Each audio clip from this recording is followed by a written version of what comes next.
மக்களவை சபாநாயகர் அளித்த தேநீர் விருந்தில் எம்பி கனிமொழி பங்கேற்றது திமுக பாஜகவுடன் நெருக்கம் காட்டுகிறதா என்ற விவாதத்தை தீவிரமாக்கியுள்ளது. தமிழ்நாட்டில் தாவேக காங்கிரஸ் கூட்டணி அமைந்த பிறகு இந்தியா கூட்டணியிலிருந்து திமுக வெளியேறியது.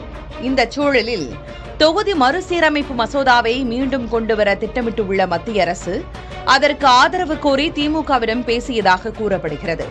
இந்த விவகாரத்தில் இரு கட்சிகளுக்கும் இடையே இணக்கம் ஏற்பட்டிருப்பதாக தாவேக உள்ளிட்ட கட்சிகள் கூறி வருகின்றன. அதேவேளையில் அரசியலில் நிரந்தர எதிரியும் இல்லை, நண்பனும் இல்லை என திமுக எம்பி கனிமொழி சோமு கூற, அதனை வழிமொழிவது போல் பாஜக மகளிரணி தேசிய தலைவர் வானதி சீனிவாசனும் பேசியிருந்தார். இந்த நிலையில் நாடாளுமன்ற மழைக்கால கூட்டத்தொடர் நிறைவடைந்ததையொட்டி மக்களவை சபாநாயகர் ஓம் பிர்லா அளித்த தேநீர் விருந்தில் திமுக துணை பொதுச் செயலர் கனிமொழி பங்கேற்றுள்ளார். வினாத்தாள் கசிவு உள்ளிட்ட விவகாரங்களை எழுப்பி எதிர்க்கட்சிகள் அமளியில் ஈடுபட்டிருந்ததால் மக்களவையின் அலுவல் நேரத்தில் 80 விழுக்காடு வீணாகியிருந்தது. இதன் தொடர்ச்சியாக ஓம் பிர்லா அளித்த தேநீர் விருந்தை இந்தியா கூட்டணி கட்சிகள் புறக்கணித்தன.